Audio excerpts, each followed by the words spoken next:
A very good evening, everybody. Nice to have your company wherever you're tuning in, all around Australia, all around the world. Welcome to SimShed Broadcasting's live and exclusive coverage of the NTS Longbeach 160, round one of the Nationwide Tracking Systems V8 Super Series in 2021. This is season one, and what a season we are in for here, no doubt about that.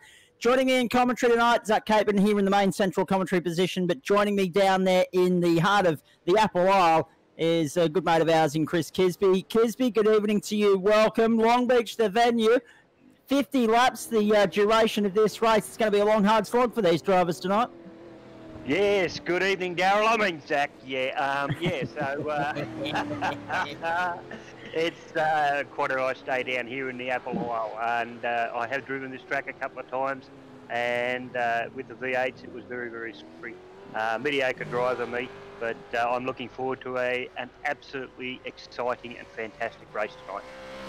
Of course, one of the big things about the V8 Super Series this year is there'll be two of them, because the development split, I should say, or the second split, is going to be sponsored by Goodyear Auto Care Warana, and they'll be featuring Wednesday nights on SimShed Broadcasting, but I'm sure we can give you more information regarding that later in the broadcast. You join us in the closing stages of qualifying here. It's a 40-minute qualifying session. These drivers got in the cockpit at 8 Eastern Daylight Time this evening, and already a monster field lining up here. Somewhere in the vicinity of 40 cars will take the start tonight. 39 have already set times. The only driver not to set a time as yet is Wade Michael. We wait to see if he will set a time before the clock elapses, or whether he'll join a couple of drivers starting from pit lane. On that subject, some race facts and information for you. And big news off the top, one of the hot shots of this championship, Alex Court, will start from pit lane this evening. He had to get a tow in qualifying. Strange little incident, he ended up in the pit wall on the main straight here. Of course, it's a very strange entrance to pit lane. You come out of the turn 11 hairpin, and then there's a little concrete, there's a break in the concrete barrier where the drivers dart into the right-hand side, and Court's met the wall there. He ended up needing a tow. If you get a tow, that's an automatic exclusion from the session. You start from the rear of the grid. So watch him come through tonight on a track where overtaking isn't always easy, particularly in these big V8 supercars, of course. What we should also point out, Riley Simmons will also start from down that way. They won't just start from the rear of the grid, they'll start from the end of pit lane. So the whole field will get a head start and a jump on them, and then away they go.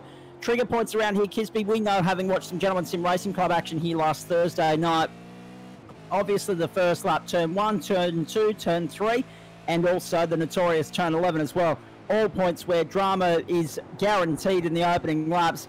And given the amount of cars we've got on circuit here tonight, the fact that we're pushing 40 entries, I'd say we're all but guaranteed a safety car early on here.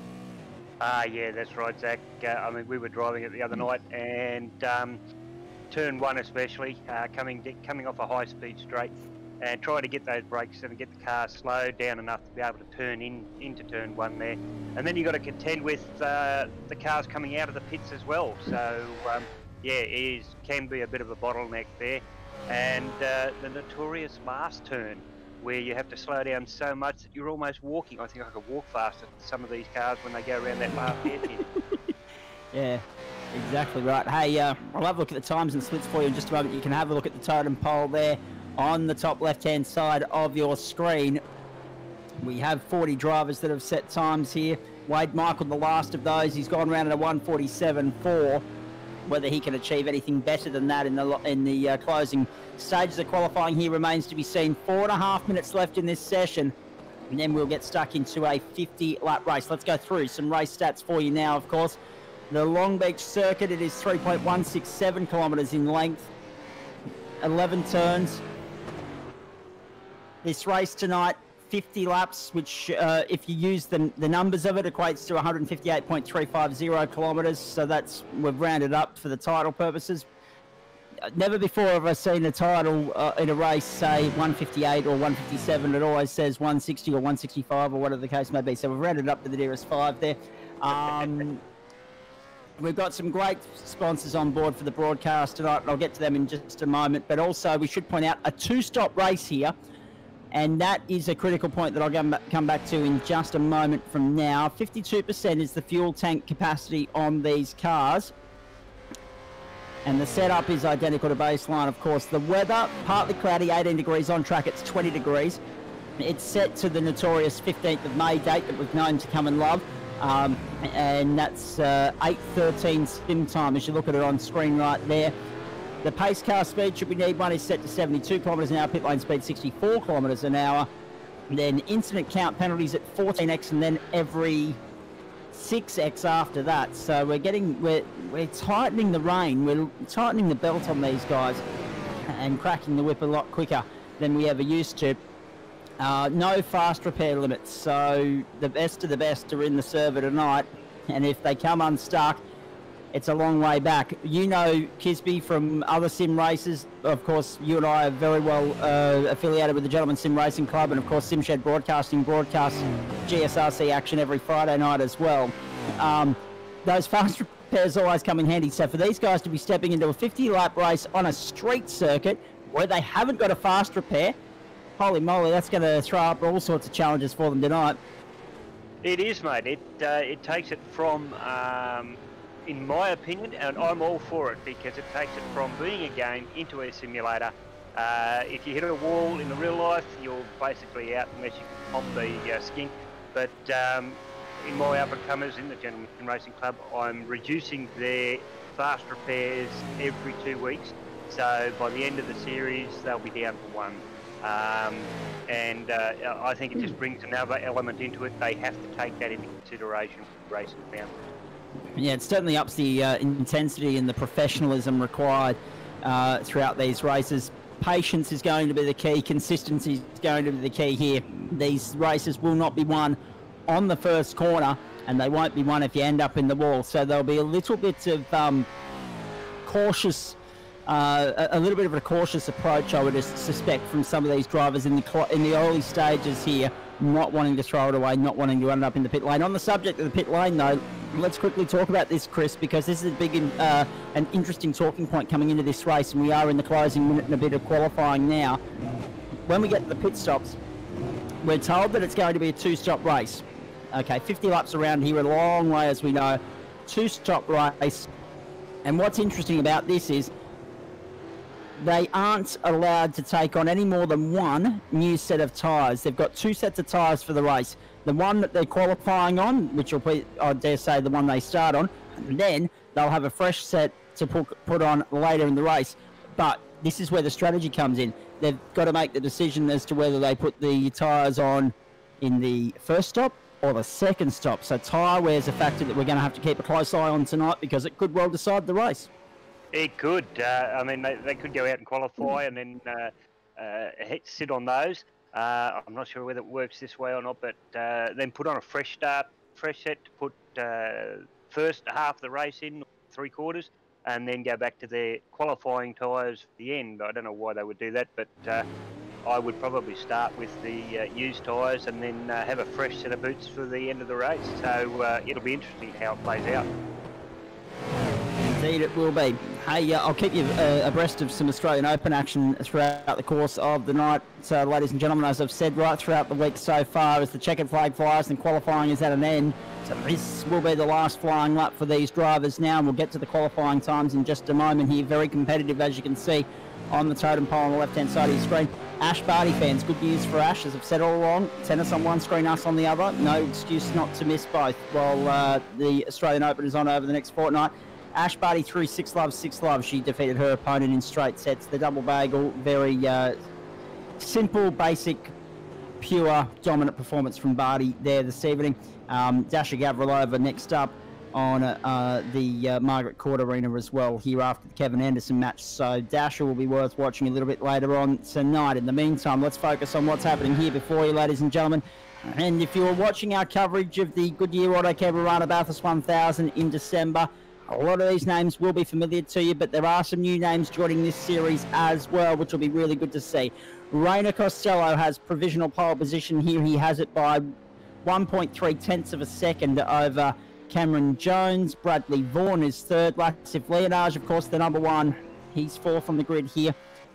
Cameron Veacock is there in position number 5 in the number 87. Simon Chadwick, the 957, is sixth fastest.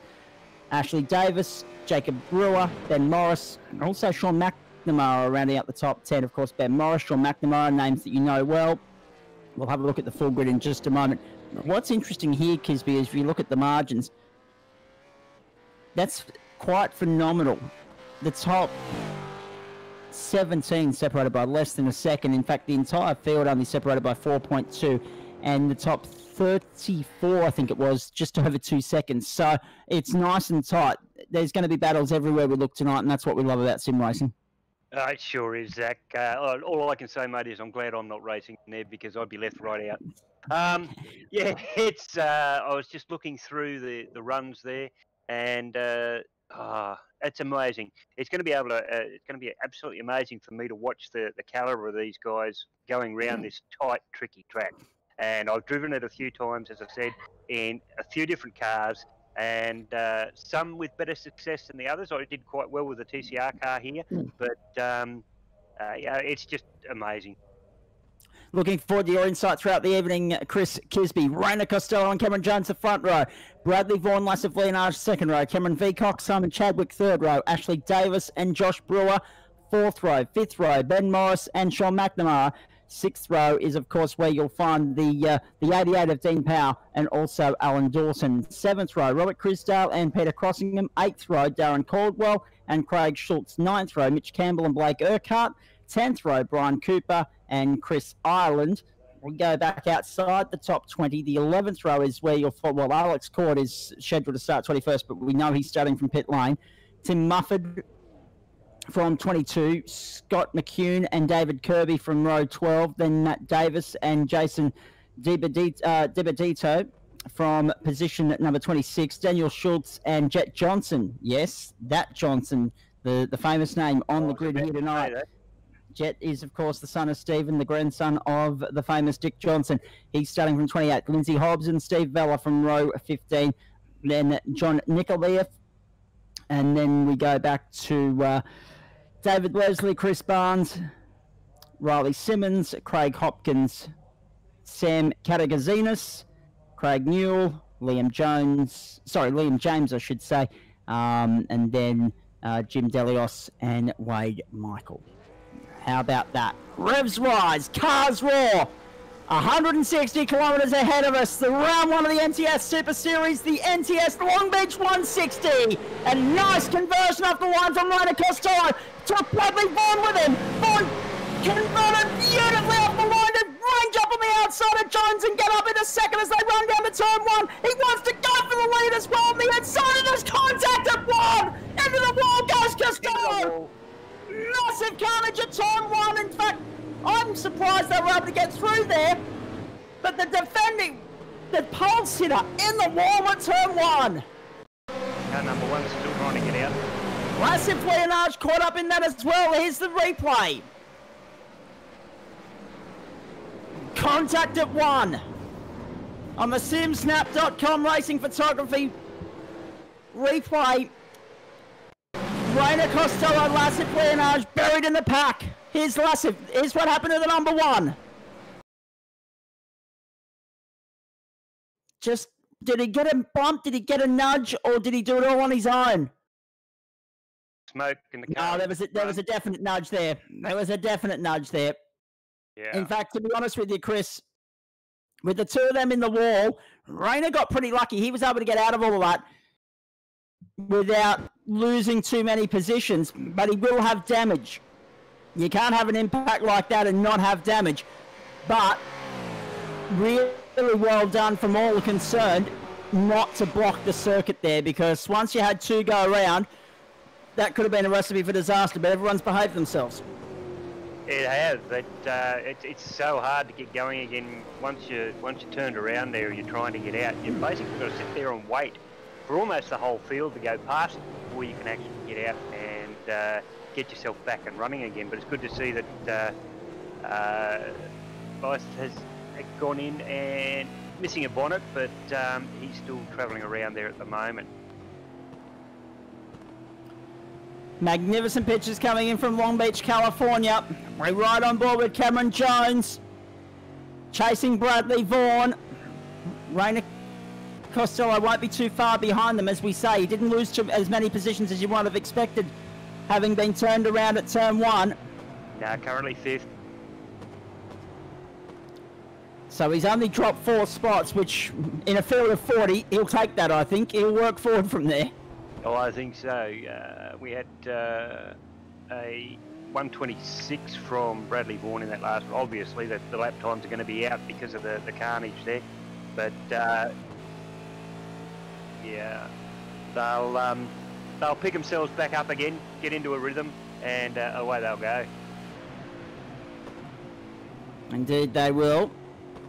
Just having a couple of issues with live timing at my end, but hopefully that's sorted itself out as we take a look here. Peter Crossingham coming down to turn 1 now. So Vaughan leads. Jones, Davis, Costello, Veacock, Chadwick, Brewer, Crisdale, Crossingham, and Morris then Crossingham. So Morris is just ahead there. The black and gold car you see, you're watching Peter Crossingham in 10th. They make their way into the next corner and up that short chute towards the left-hand up. The Longbeach course. A short one in the greater scheme of things, but steeped in such rich history. It's one of our favourites. And it's throwing up some great supercar racing on a Tuesday night. Bradley Vaughan, fastest lap of the race, 1:18.78. At the head of the field, there's Rainer Costello, has moved his way up into 4th spot. Got by Cameron Veacock, of course. And next target for him is Ash Davis. But he's about 2.3 seconds separating them at the moment. So he's got a bit of work to do, and you can see there's a little bit of damage on the car from where he went into the wall at turn 1. I'll be interested to get Race Control's viewpoint on that. Of course, we do have live race control in these races. They'll be issuing penalties and deploying safety cars and the like throughout the course of the evening. I'll be interested to get their take on what happened at turn 1 as we go back to Christopher Island here across the start-finish line. So 3 laps in the books already. The race is 50 laps, ladies and gentlemen. If you're just joining us, great to have you on board. The NTS V8 Super Series for 2021 on SimShed Broadcasting and Real Sim Racing Australasia. Trouble here. The car behind Christopher Island, who's of course sitting there in 18th at the moment, 17th. That was of course Jeff Johnson, would you believe it? Just getting a little bit crossed up there at the roundabout.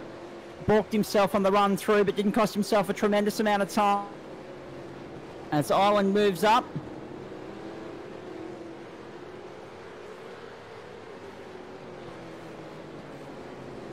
And we're settling into a rhythm, Chris, but 50 laps is a long way. It's not like they're trying to get the job done in 15 or 20 minutes. They've actually got time to ease into it. Yeah, that's for sure. Christopher Island there, his last lap was 1:23. He's got Brian Cooper 3 seconds down the road, Tim Mulford 0.5 behind him, according to my timing. Hopefully that's in league with yours there. But Simon Chadwick, we're on board with him at the moment, watching him come round. Car number 957. Last lap was 1:19.8. So Chadwick there under pressure from Brewer. Crisdale behind them as well. Not too much room for breathing space at the moment. If you're Chadwick, you don't want to lose Veacock, but you also don't want to lose out to Brewer. So it's a double-edged sword for him at the moment. And they're also managing tyre wear as well, as we said in the opener. Only the one set of tyres waiting for these guys in pit lane throughout the course of the night, and it is a 2-stop race. So the NTS Longbeach 160. So that's on lap 5 now. 50. Oh, trouble here. Dean Powell. Riding on board with him, Craig Schultz, Mitch Campbell as well. Oh, I like to see that Ford symbol there, mate. And he lives next door to Mount Panorama, so should be used to these cars. he'd be right at home. There's no doubt about that. We've got all sorts of great graphics for you to see throughout the course of the season, folks, including little quirky facts like that for our competitors. Another 16 weeks of this to come. It all culminates with an enduro in Bathurst in June, so looking forward to that immensely. Down towards turn 1 they come. Lap 6 of 50. He's trying to chase big mover down. so far. Ashley Davis, the big mover so far. Chris Kisby up 4 spots from 7th to 3rd, but also Robert Crisdale, who we've been looking at as well so far during this race. From 13th to 7th he's gone, so he's sitting there pretty at the moment as well. Nice job. I'd be happy with that. We're going to have a look now on the SimSnap replay. No stones, no stones. Jet Johnson in all sorts of trouble here. Turn 10 and 11, it is a trouble point. Could be a little bit of net code, if anything. And he's not the only one having server issues, if that is the case, Jet Johnson. Unlucky. He'll hopefully regroup from that. Then again, that being said, there's a lot of strain being put on this server tonight, Kisby, with obviously those of us logging in from a broadcast standpoint, those of us logging in from a race control standpoint, and then 40 drivers as well. It's a very busy server tonight, there's no doubt about that. Yeah, I've got iRacing, I've got Discord, and I've got Simulate Racing, the apps, whatever it is, keeping me abreast of everything here, and I think my new computer is going overtime. So Rainer Costello is still sitting there 4th at the moment, but he's closing in on Ash Davis. That's Davis in front, Costello in behind. The battle for 3rd is on. And then the big problem for Rainer Costello then is Jones and Vaughan are still 6 seconds up the road. He might be praying for a safety car here, just to get back in the game. He's still not sporting a bonnet there, so a bit of drag. Oh no, he's got his bonnet, Rainer. That's the car in front of him that's got no bonnet. That's it. And to be honest, I'm surprised there wasn't a lot more damage done at turn 1. If I'm, that was a recipe for disaster. As soon as Costello went round, I thought, uh-oh, here's a safety car, and then everyone seemed to manage their way around it and through it, even with Lassif Leonage parked in the middle of the road as well. Yeah, well, see the advantage of holding your brakes. Exactly right. A bit of front left-hand damage on Rainer's car there. 955. Ashley Davis just in front of him there. No bonnet, scratches everywhere. That's it. But it doesn't seem to be and holding no him fast repair either, so expect him... Exactly, I was going to say, expect to watch that car run bonnetless. I was going to say bonnetless for the rest of the night, because there are no fast repairs, so they just can't click the instant repair button and put a new bonnet on it. He will be there running without that thing for the rest of the night. Whether that affects him aerodynamically speaking or engine speaking, who knows? Now that the engine hasn't got cover to hide from. Bradley Vaughan, Cameron Jones, Ash Davis, Rainer Costello and Cameron Veacock, the top 5. Big thanks to the people that helped make it happen for you, ladies and gentlemen. Without whom we wouldn't be here, of course. Nationwide Tracking Systems, also Racecraft Simulations, and also Blue Stampede Labour. They're the main naming rights sponsors of the series for 2021. As we continue on here, lap 9 of 50. So even though I said it was going to be a long race, these first 9 laps have raced on by. Bradley Vaughan, Cameron Jones, still way out in front, as you can see there, Chris Kisby, but this is where all eyes are at the moment. This is Ash Davis and Rainer Costello arguing over the same piece of real estate, and Costello's all over the back of Davis now. It's only a matter of time, you'd say, before Rainer Costello, who was so brilliant in December in the Bathurst 1000, will make his way through to 3rd, but Davis isn't making it easy for him, nor should he, of course. Vital championship points up for grabs tonight. Only the opening out of the season, but every point counts. That's exactly right. I mean, you've got an A-class driver here, 2682 I rating there, so he's Division 1. And his best lap's been a 119 in lap 3, and then his last lap was 120. And it's only a matter of time. He'll just sit and pace himself behind the car. Hopefully he won't lose too much time with the cars in front, but they seem to be lapping, what are the guys doing up the top there, 119s. So, and he's doing the 120s, so he's not losing too much time, but you'd want to expect him to make a move soon. 1:18.78, the fastest lap of the race thus far for Bradley Vaughan. We're on lap 10, 20% of the way through, ladies and gentlemen. Hope you're enjoying all the action tonight on SimShed Broad. There you can see a rolling scoreboard of the top 25 in this race. How good do the graphics look? JP and the team at SimShed Broadcasting have worked overtime to up the presentation style quality of the broadcast, and they've certainly succeeded in that over the off-season. While the rest of us were sitting there having holidays and sipping on cold ones, JP and the team have been working overtime, so good to see. It's right across the board too, Zach. It's you know, correct with a lot of the commentators, the broadcasters that we've had. I've seen JP, got Adam with ours, and it's just what they're bringing into the broadcast for viewers at home to have a look at and watch the race involved.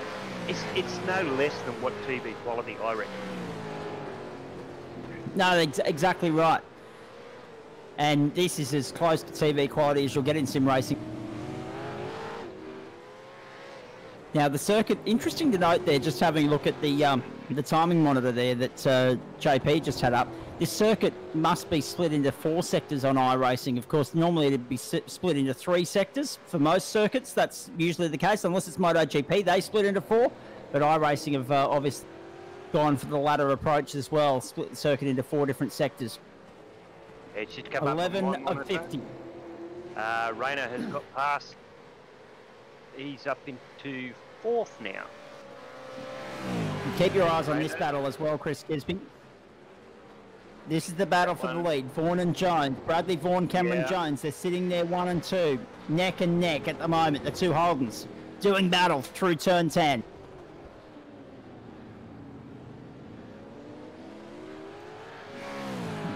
And again, it's a question of, again, with Rayner and Davis, you say that Rayner's got through. That's verified by the totem pole there, of course. Rayner Costello into 3rd. But this is a similar situation. Jones and Vaughan. Vaughan has the stronger run out of turn 11. That helps him down the main straight, keep Jones at bay. But it's a question for Jones. Does he want to lead, or does he want Vaughan to, or is he happy following? Does he want Vaughan to be the leader and get the toe? There's advantages to both methods, but at the moment, too early to bother mounting a challenge. Again, we're still 38, 39 laps from home, so a long way to go. I'm sure their race engineers will be telling, oh, we got it.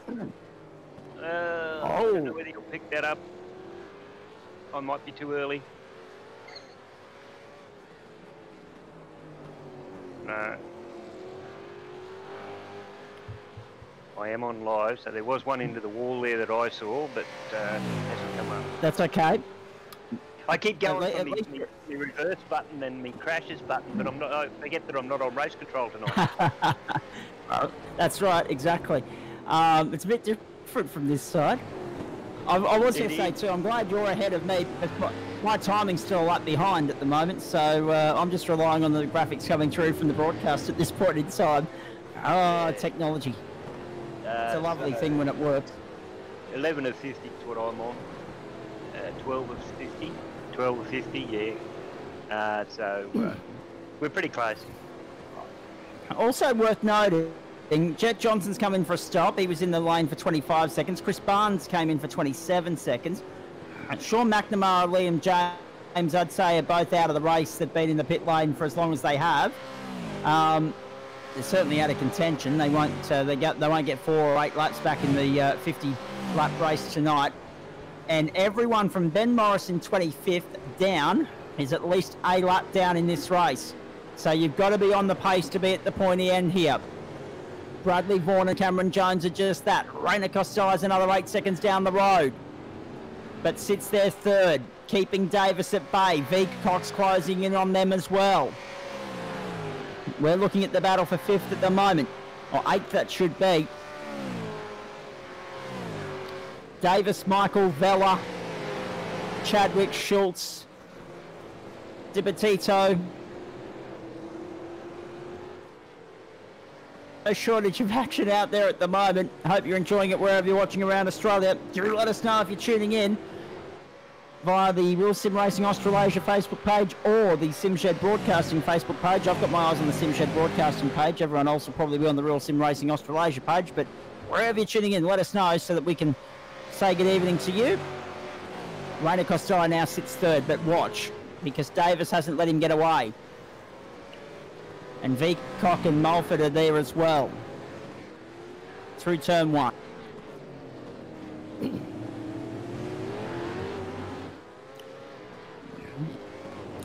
We suspected Chris Kisby, and it's again being speculated offline here, that Rainer Costello's carrying some sort of damage.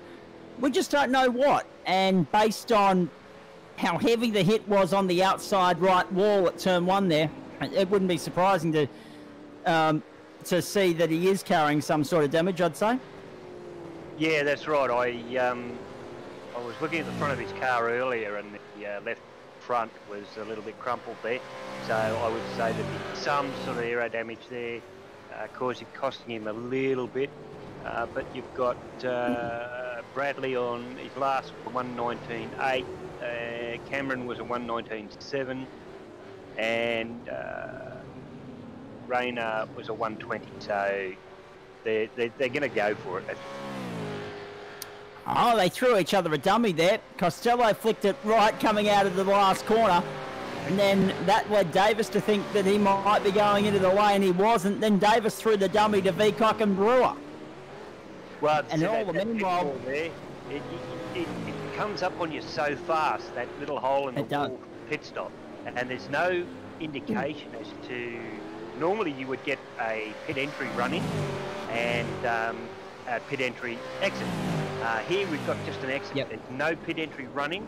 You've basically got to keep to that right once you come around the hairpin and just duck into the wall there. There's sort of... it copped me for the first 10, 15 laps trying to get into...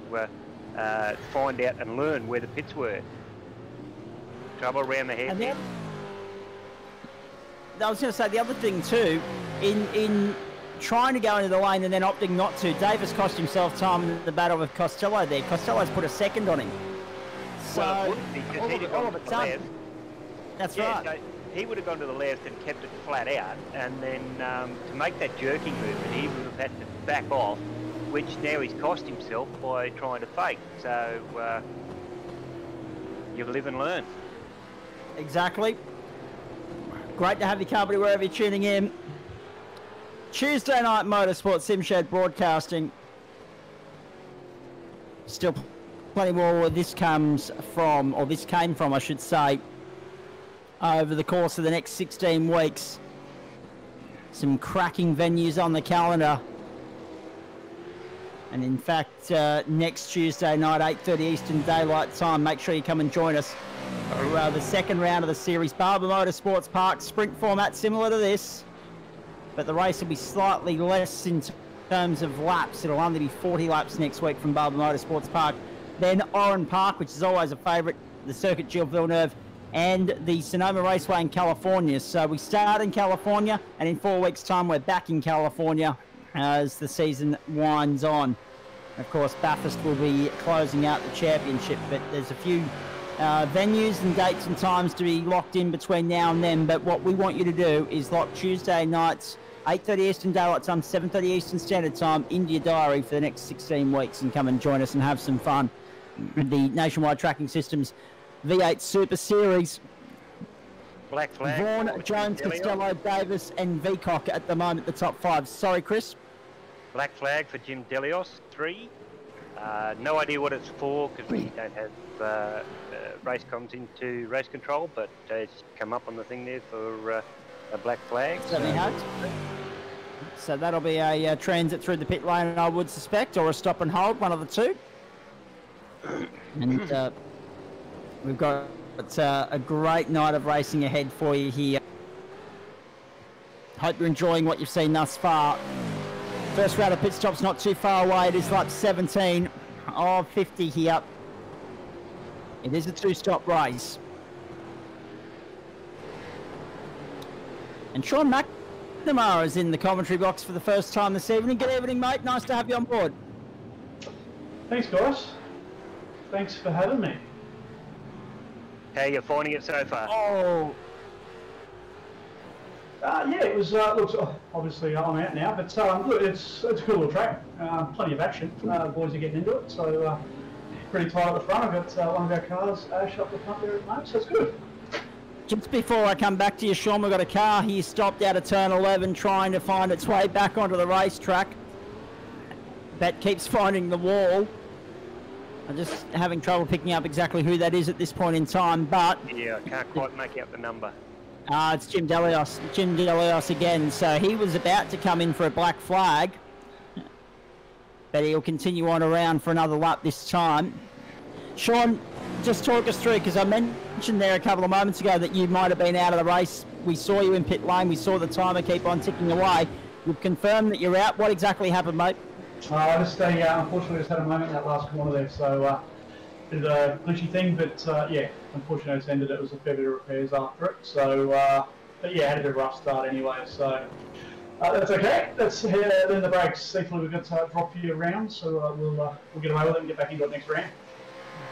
I was going to say, considering that this is probably the toughest circuit on the calendar in terms, apart from maybe Bathurst, in the sense that you've got concrete canyons everywhere you go, it must be nice to have this one out the road and focus on Barbara and the less difficult venues, if you like, for lack of better expression, going into next week. Yeah, definitely. I mean, I love these tracks. I love the challenge of them. It's typically pretty quick at them. But yeah, it'd be nice to get to an open flowing track, and it's a tough one, I think, for everyone first round to find each other's styles, how to drive and find your feet at a difficult circuit like this. So I think it must be pretty good for considering what we're dealing with. Exactly, and quickly, before we let you go, mate, 40 starters. Are you surprised with the lack of carnage at turn 1, considering trying to get that many through at the best of times doesn't usually end well? Yeah, look, I was facing the wrong way at turn 2, but yeah, I think there's a bit of tangling out the front, which will certainly get dealt with, but yeah, everyone was pretty behaved. I think once there was that first little bit, everyone gave each other plenty of room, and it was a bit of a procession there, but yeah, those first couple of little incidents certainly probably wouldn't have been needed, but all in all, I think everyone's been fairly well behaved. I think there's only been 1 or 2 drive-throughs handed out, so pretty good for the first round, I think. And also, one last one, you mentioned Ash, but obviously there's a few others that we should be keeping an eye on for the 9.5 Sim Sport team. Tell us about that if you don't mind. Yeah, certainly. We've got 6 drivers ticking along this season, so we've got obviously Ash, who's doing a great job. I think he will be a pace setter for us at the moment. He's really doing a cracking job. And then we've got Peter Crossingham, Mitch Campbell, of course Simon Chadwick as well. So we've got a few really quick guys there, and looking forward to seeing what they can do this season. Mate, trouble at turn 1. Bradley Vaughan got into the side of lap traffic there. Oh no. Let's have a look at this. We'll get back to Sean in just a moment here. I was just about to say thanks for coming in, but let's have a look at this. Wade Michael has gone round at turn 1 and has been collected, and Wade did it all on his own by the look of that, and been collected by Sean on the way through. Oh dear. That's never nice. Sorry, he got collected by Bradley Vaughan, rather. We're talking to Sean. He got collected by Vaughan. You can see where I marked that up, can't you? Yeah. Bradley Vaughan in the 100. So he's got damage as well. Yeah. Look at that. Oh, forget about it. Smoke billowing out the back. Forget about it. Just park it. That's a shocker for Bradley Vaughan. And it's so easy to do around here. It's fraught with danger, this circuit.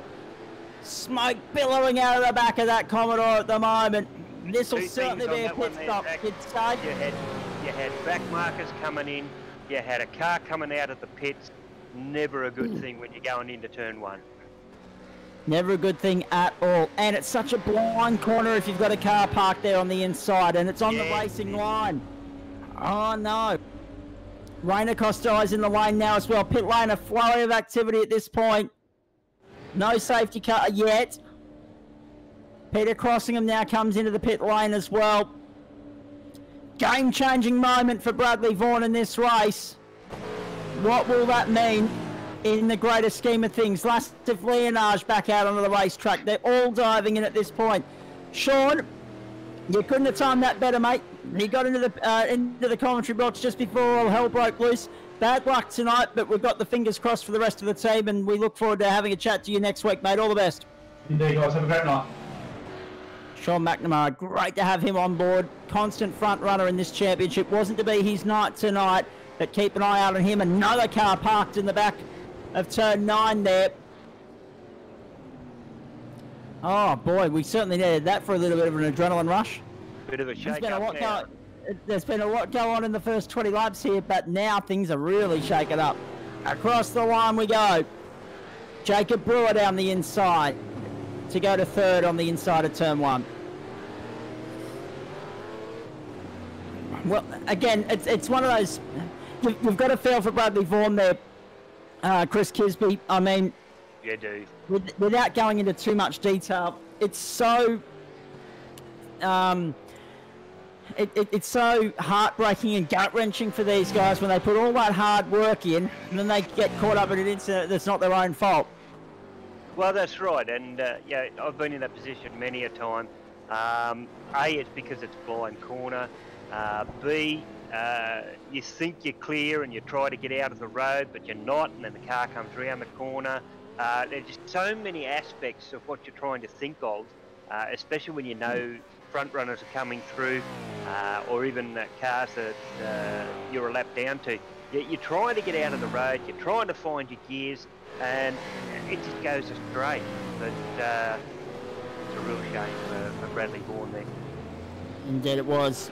We'll wait and see what the fallout of that is next time by the line. Vaughan's continuing to trickle down the order here. He's come out in 6th position in all of that. Again, I've given up on following the live timing on the live timing app and going off the iRacing screen because it's actually keeping up with things. So we go. But Jones, Costello, Brewer, Davis, Veacock and Vaughan, the top 6 at the moment. And that's disappointing for Vaughan, but it's great news for Rainer Costello. He's now only 13 seconds off the lead. That's correct, yeah. He's been in the right spot at the right time on that particular instant there. But yeah, it just happens so many times. Real racing, iRacing, kart racing. You think you've got it, you think you've got the speed, you've got the setup, and then just something goes awry.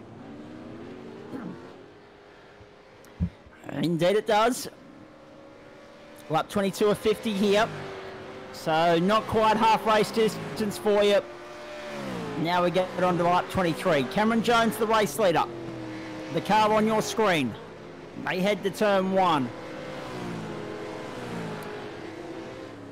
Now, what's surprising is we've got through one round of pit stops. We haven't had a safety car as yet.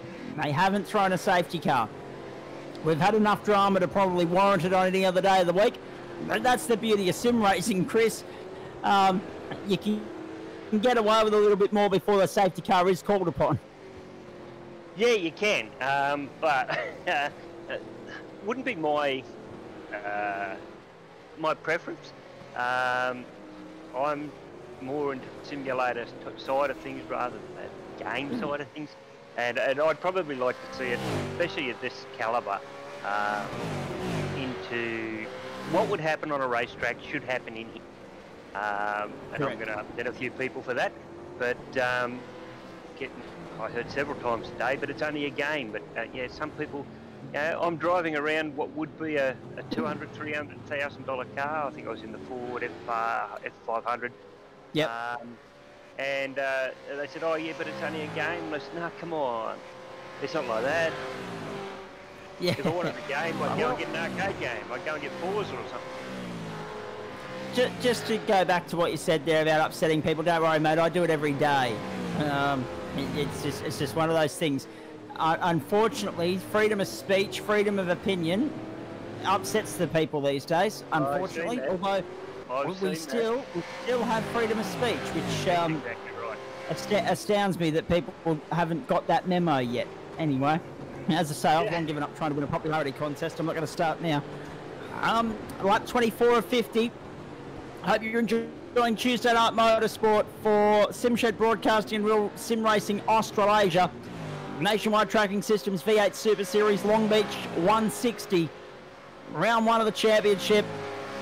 Jones, Morris crossing him. Morris to the lead now, actually, and then drops back down. Pit lane cycle playing out here.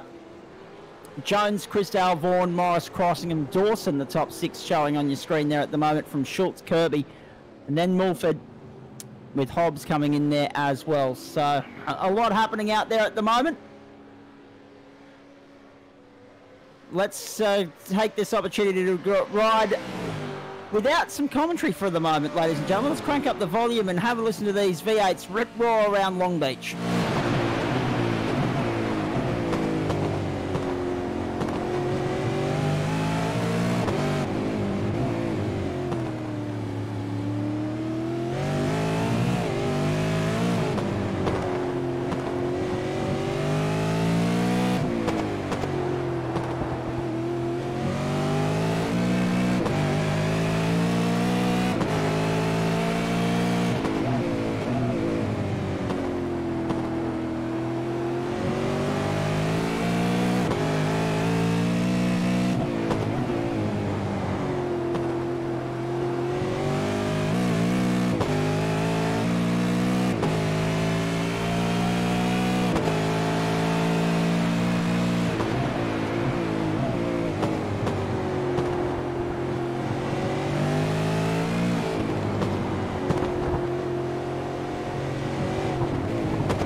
Jones on board with him at the moment. He continues to lead this opening round of the NTS V8 Super Series, the Nationwide Tracking Systems Longbeach 160 from Longbeach, California.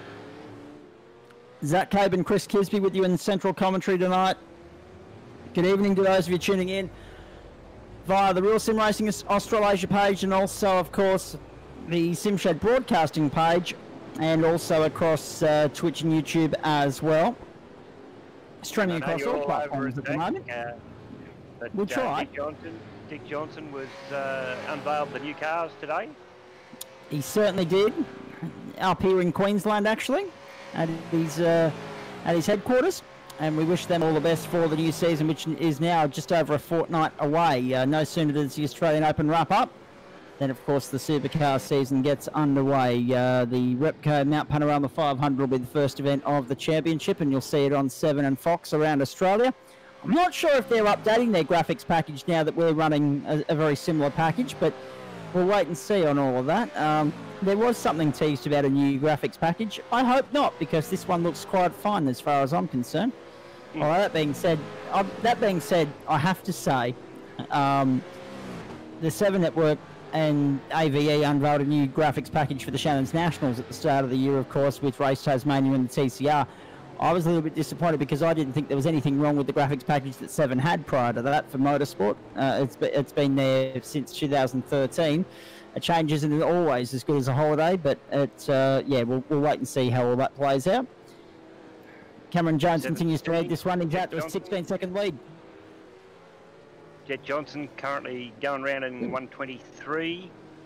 It was good to see Dick on the TV again. And then I noticed the package from 7 with yes, mate. They went all the way back. And I remember as a youngster, oh, we got a spin. Oh, trouble! Massive trouble for Ashley Davis. Flex spins back. The 9.5 SimSport entry in trouble. Simsnap.com replay. let's see if we can pick this up. Not at the moment, unfortunately. That's live broadcasting for you, folks. Oh, contact on the exit. Yeah, righto. That's what, turn 5 or 6, somewhere around there. Couldn't quite pick that up for you, folks, but that turn there. Yeah. When you hit it with your, if you hit that, there you go. No, that's not the one. But when you hit that, if you're not exactly on the revs, it will kick the rear end of the car around so quick. Not fun. You just got no chance of bringing it back again. You've got to be so careful with your line coming through there. And I remember when they first brought Longbeach out, you could actually go on the inside of that ripple strip and not get an incident. They fixed that pretty quick, but they did. Yeah, to try and get through there the fast, you've got to brush that as lightly as you can and caress it round that corner to get back right out to the left-hand side and then traverse back across to the right hand for the big left-hander at the end of that straight. We're past half race distance. Great insight from Chris Kisby, spoken as one of the drivers. Experience is always key. I've got none of it when it comes to sim racing, so that's why people like Chris have commentary gigs, ladies and gentlemen, because they can offer you that insight from the driver's perspective, and that's what we need. Look at this. Costello leads. Brewer second. Veacock, Crisdale, Davis. But now the leaderboard corrects. We've had a timing glitch. It's Jones still in the lead, of course. There he is going down towards turn 1. And doing a nice bang-up job of it as well. 29 laps, 22 to go. We're on lap 29, 28 in the book, 22 to go. 38 minutes and 13 seconds so far this race. So just when we thought it'd be, you know, upwards of an hour race, these guys have actually gone along at a fair whip. And it won't be too much past the hour mark when this one wraps up. Rainer Costello sits there second at the moment, 16 seconds in arrears. But still, obviously, sporting some damage from that lap 1, turn 1 incident. It's always going to happen. Now, you mentioned Jet Johnson before the crash for Ashley Davis. Jet Johnson, of course, he's tasted some success in Hyundai XLs in recent times. Good to see him stepping into the supercar in the sim world, though. How good would XL racing be in Simland, just quietly? Sporting a famous number, I tell you. I'm closer to 60 than most, and you know, I have followed that number since my childhood. And what I was referring to back with the new Simcast or the new 7 lead-up was that it showed something that I remember from a kid, sitting, laying on the floor in the lounge room, watching the Bathurst and the famous 1-2 finish with Moffat and. Who was the second driver? Colin Bond, of course. Colin Bond, that's the one. I was going bow on. Yeah, Colin Bond. And I remember doing that, and of course I've been a Ford fan for years. I had the great pleasure, the great privilege of meeting Colin Bond over my summer holiday. I attended a lunch with some old motorsport media legends, including Will Hagan and John Smiles, and good evening to any of them if they're tuning in. But Colin Bond was one of the guys in attendance there. To be able to sit there and just shoot the breeze and listen to the old stories and the current stories of Smiles, Hagan and Bond, I'll tell you what, mate, I was pinching myself that day. I was in my element. It was really good fun. But the great thing about Bondy, Chris, he's not changed. He's still got the big sunnies. He's still got the hair. It's just a little bit lighter on top than what it used to be. It still looks and sounds exactly the same. And just a nice, genuine, charismatic, cool, calm and collected character. Some of the sports people that I've met over my years, and I haven't met many, but the ones that I have met, they are just so down to earth. And I mean, one that comes to mind is we were doing a function for one of the places I worked one time, and we had Laurie Lawrence as a guest speaker. Now, one of the funniest stories that tell a story that I've heard of, and they are just so down to earth. Alex Domenico. I met him I met him one night at a casino in Brisbane there, and I was playing there one night in my younger days, and they just treat you just normal. If you treat them normal, don't make a big fuss, have a good fun. Yep. Don't and unbelievable. Then I was in Brisbane there one time with the whole State of Origin team going past. That's it. You know, it just, you stand there, g'day, how you going, good luck for tonight, and they'll sit and talk to you. But if you carry on like a raving lunatic, they'll sort of ignore you. But if you're just down to earth to them, and it's just the same with almost all different sports stars and athletes that I've met over my time. I must admit, it was quite interesting to hear that even though they're not at the forefront of our motorsport landscape these days, Bondi's still involved behind the scenes. He's still guest speaking at car clubs and a few other things. John Smiles is, of course, writing books now. Will Hagen's still very much involved. In fact, I'm hopeful of commentating an event in Sydney with him in May. Nice. At Sydney Motorsport Park, in amongst all the other sim racing stuff that we're bringing you right throughout the year, of course. So, no, and Will this year, I hope he doesn't mind me saying this, it hits the big 8-0, and he's still as sharp as a tack, still so switched on. One in the tyres. Now, will that trigger a tow? Will that trigger a safety car? Let's wait and see. Here's the replay for SimSnap Photography. Jim Delios again, not for the first time tonight. Let's have a look at this as they come down towards turn 9. I think it is. He's just got, turn 9. He's just gone way wide into the corner. Missed the apex completely. He parked it up. Yeah, that's so easy to do in that corner, Cummy. You're trying to set yourself up for the left-hander going into the this hook back there, the big U-turn. Lost for words at the moment, but you're trying to set yourself up, so you're thinking 2 or 3 corners ahead, and you think, well, I've got to get through here, and if I do this, then I'll do that, and then I can get down to second easier. Because if you miss it to come through the hairpin, where you've got to come down to first, then you're in all sorts of trouble. You just stop, and then that's no good for anybody. You're absolutely right. So, Rob Christo on the screen there, of course, one of the naming rights sponsors of the NTS Championship this year, one of our primary partners, the great people at Blue Stampede Labour Hire, of which Robert Christo is a part of that team. So great to have him on board as a co-naming rights sponsor this year, along with racecraft simulators and also, or simulations I should say, and nationwide tracking systems. And he's having a good run at the moment. Christo sitting there in third, famously involved in some controversy in the Bathurst 1000 we had in December, but order was restored post-race, if memory serves. Costello is sitting there in 14th now, so obviously Rainer Costello has come into pit for the second time, and we've not seen that. Cameron Jones leads from Cameron Veacock, and then Robert Christo is third. So we're in the second pit window at the moment. 50 laps the journey here. On lap 33 now for you.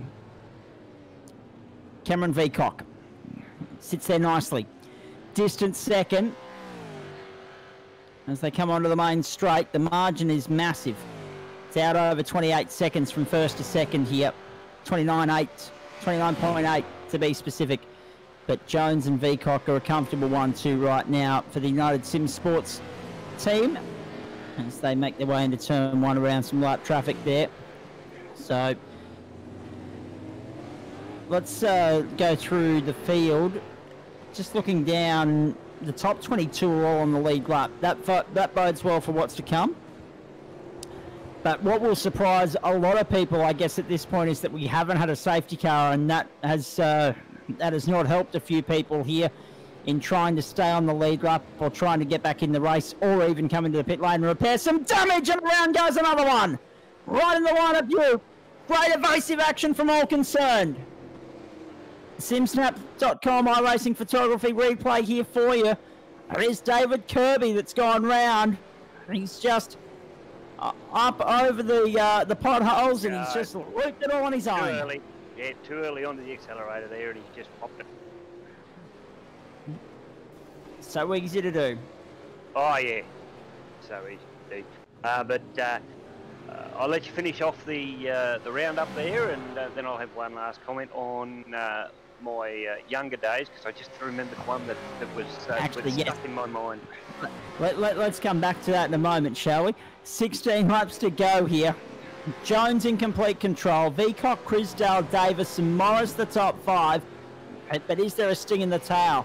Is there a safety car on our way at some point here? What's going to unfold here over the next 25 minutes or so? Benny Morris in the pit lane. He dropped down a bit quick. There's the first sting in the tail for you. He's not in the top 5 contention at the moment. He's in the pits. Jones, Veacock, Dawson, Hobbs, Dello, Caldwell.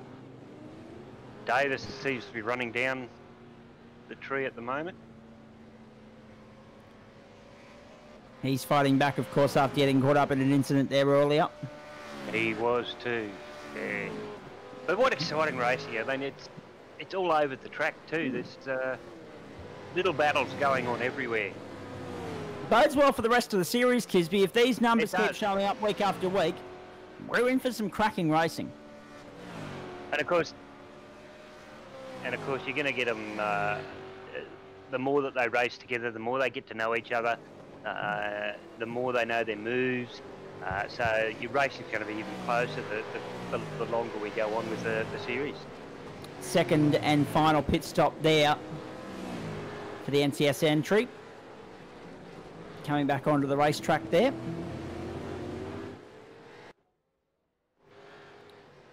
Great to have you with us wherever you're tuning in around Australia, or around the world in fact.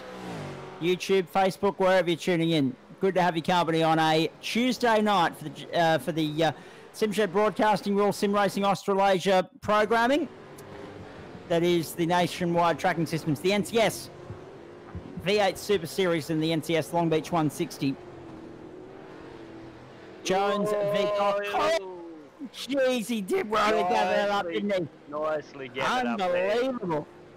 Yeah, you take too much of that ripple strip and it puts you up on 2 wheels, and that's it. And what we were saying earlier, because we mentioned Jet Johnson, and that led on to some stories of, you know, years past. It's not like him to be lurking down there in 27th. He's 2 laps down. They've had some server issues. They've had some network issues.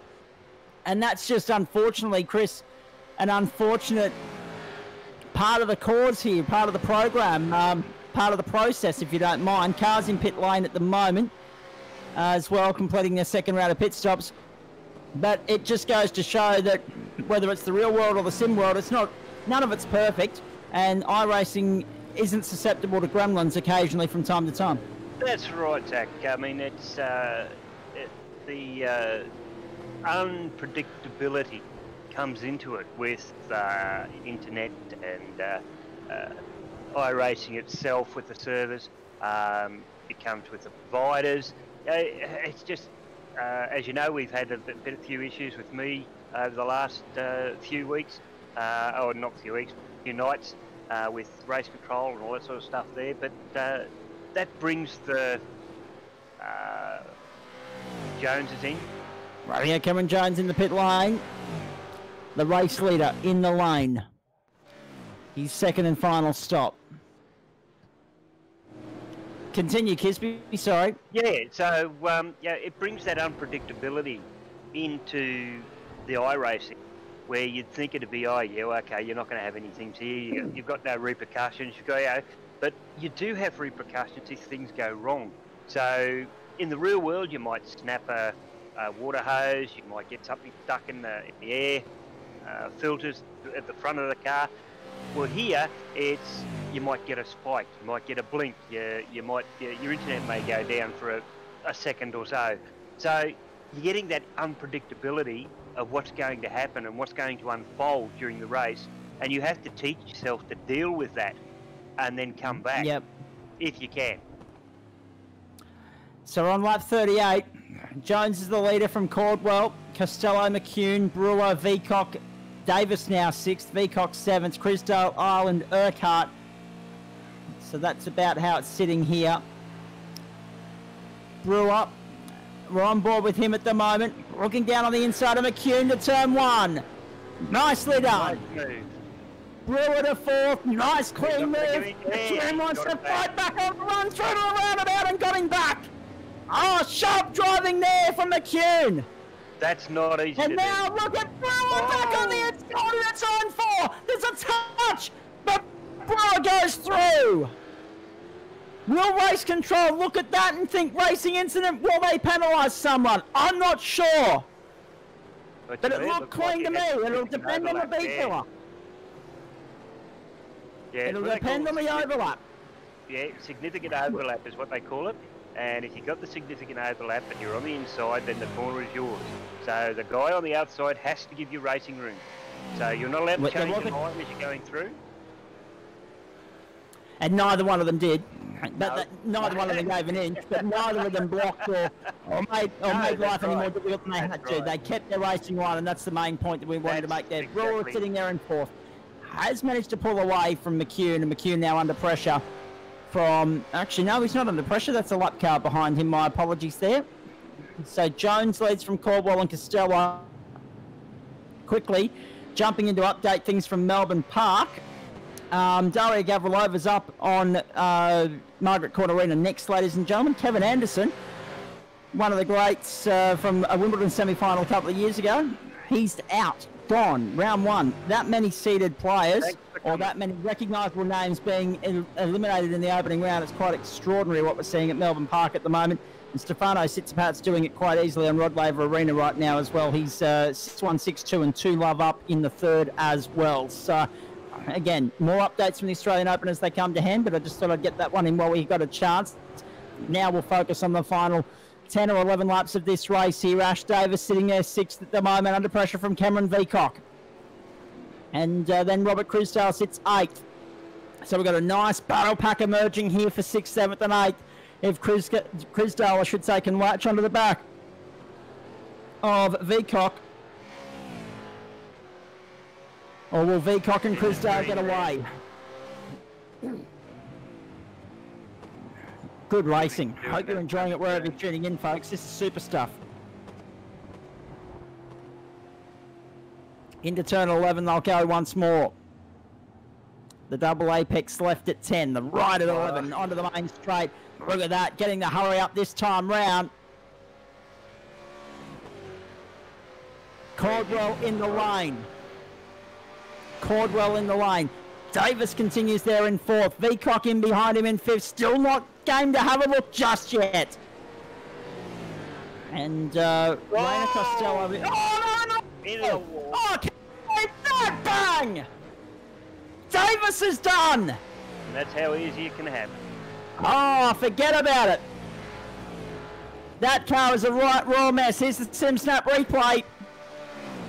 On the run down to turn 1. Veacock. Trying to hold it under brakes, and trying to pull the car up, and they lock up and gone. And that is a free invitation for Veacock to just go straight on through. And how lucky was he to miss him on the bounce back, but not the collecting cars coming through. Keep looking, keep looking, keep looking. The flick spin from Davis. He gets back out onto the track. Oh no. That has to be an unsafe rejoin. You'd have to say. Look so it's not going to get any better for Ash Davis. Yeah. No. Back live now. The fleet of damaged cars making their way to turn 9. Wow. Just when you thought this race was settling down, up she goes. I think the Scott McKeown, Cameron Veacock, Jacob Brewer yet to stop. And now Davis will come to pit road again. And now look at this too, ladies and gentlemen. I just want to draw your attention to something here. Cameron Veacock, Scott McKeown, Jacob Brewer yet to stop. Robert Crusdale in again. Ben Morris, Craig Schultz in as well. But there is a name in there that was worth mentioning a second ago. And now I can't find him on my leaderboard here. I've lost him down the bottom there. My apologies. But I was going to say, one of the men that was prominent at the front of the field at the start of this race, Raina Costello, was showing up in the top. glitch, I'm not sure. So we'll keep our eyes peeled on all of that. Race continues. We've just lost our pictures here in the comment. Yeah. We'll go back off what the iRacing feed is showing us for the moment. Yeah. There we go. Nicely done. Thank you, JP. So I just need to go back to where I was with the timing here. So am I right in saying that Reina Costello has pitted again? Is that what's going on? Or is there another sting in the tail here? Oh no, into the wall, Peter crossing him now. Oh jeez.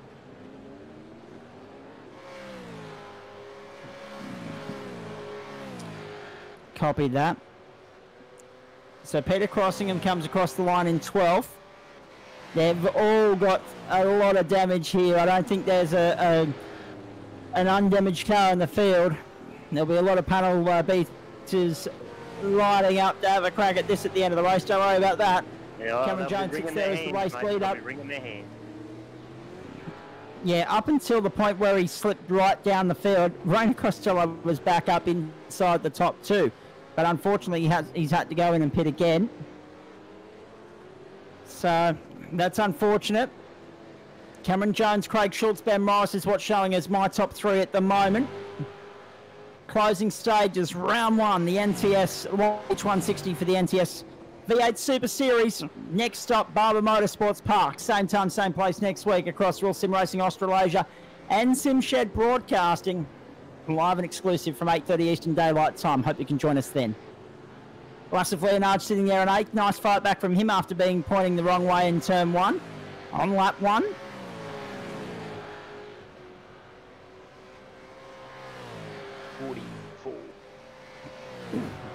Kisby, you've got to be impressed with what you've seen tonight. Oh, I mean, this mate. sets the standard for a very phenomenal season, I think. Oh yeah, it's been great driving. As expected, first one back, everyone's sort of feeling each other out, trying to find out where they fit in the scheme of things, where the driving styles fit.